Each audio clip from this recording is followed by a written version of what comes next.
somebody asked me a question today, and it was a very interesting question. The question was this, was like, at what age can you put an e-collar on a dog? Meaning, like, how young? That's what they were asking. How young could I put an e-collar on a dog? This is somebody that works with their dog, and they have an e-collar on an older dog, and I collar conditioned it, and they're thinking about getting another dog, and that was the question, like, what point could they put the e-collar on it? And I said, well, there isn't an age. There is not an age that is set to put the e-collar on it. The trick with the e-collar is the dog must understand the command before you start using the e-collar. So that is very important.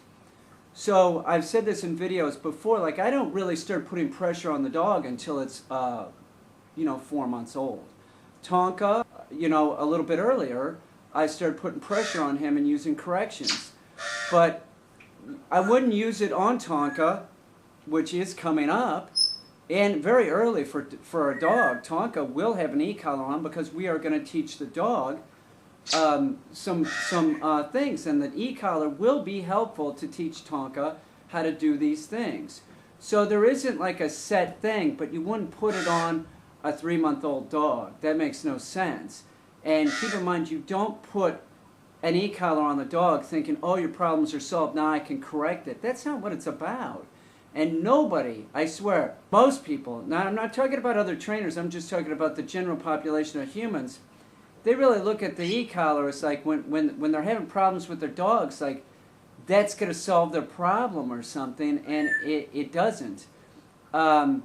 Usually the person that's having problems with their dog, it's because the dog is confused because the human being is sending the wrong message. I am really, at this point, hesitant to put e-collars on dogs that like come to me for like behavioral issues. Like somebody said, yeah, you'll collar condition the dog while it's there for the stay, and like, why? You have a house dog. You can't deal with the dog in a check cord or a leash.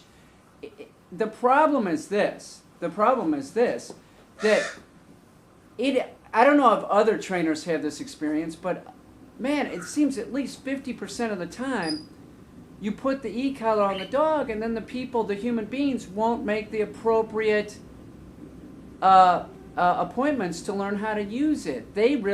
People really think it's just about zapping the dog and telling the dog when it's wrong, and that is not how the e-collar works. So if you're thinking about getting an e-collar for your dog, you should consult somebody that uses e-collars, and you should listen to them and plan on this.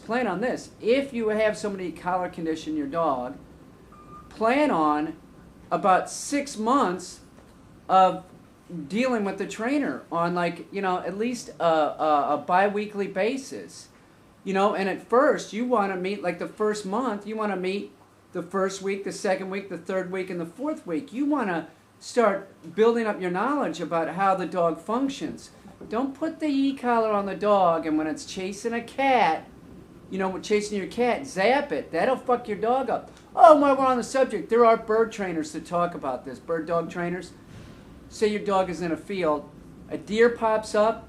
A lot of bird dog trainers will say, ramp up the power on the e-collar and zap the dog. Absolutely not. If your dog goes after a deer, then that means that your dog isn't trained right. In other words, if my dog was startled and went after a deer, I have already trained it to stop at a whistle. So even though that the dog is out of earshot with me saying, no, sit, I have the whistle, I can blow the whistle, and the dog is trained to sit. So if your bird dog does this, goes after a deer, do not ramp up the collar and zap your dog. That'll make your dog go after deer more. Go back and do remedial work with a leash and teach your dog to stop at a whistle. That's hugely important for most dogs. It's like most bird dogs and waterfowl dogs. You must have your dog understand that there's commands that are done with the whistle. If, people think that because the dog is around us, and it is, it's everywhere, that they're supposed to understand you. No, they don't understand you. They don't. You have to work with the dog, and it's hard work. putting an e-collar on your dog is for more advanced training. It's not for zapping the dog. And that's what generally people do, is just kind of zap it into submission or something. And it doesn't get submissive, it gets fucked up. And it gets really, really crazy in its head and excited. So lay off the button if you're using an e-collar.